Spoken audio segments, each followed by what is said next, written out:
தனது பிரச்சார கூட்டத்தில் மது அருந்திவிட்டு ரகளையில் ஈடுபட்ட இருவரை கண்டித்த மதிமுக பொதுச் செயலாளர் வைகோ மது அருந்தியவர்கள் தனது கூட்டத்திற்கு வர வேண்டாம் எனவும் கண்டித்துள்ளார்.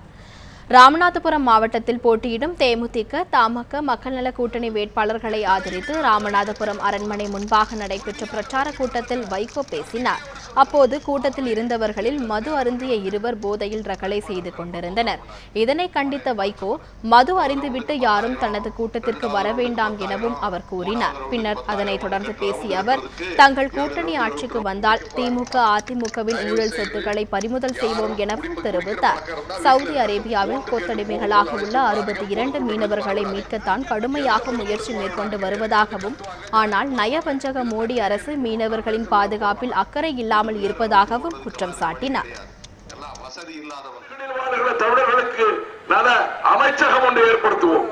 வெளிநாட்டுக்கு போற தமிழன் கொன்றாலும் செத்தாலும், ஆக்சிடென்ட் என்று சொல்லிவிட்டு அடித்து கொன்றாலும், கொத்தடிமையாக நடத்தப்பட்டாலும் கேள்வி கேட்பாரே கிடையாது. அந்த நிலையை நாங்கள் மாற்றுவோம்.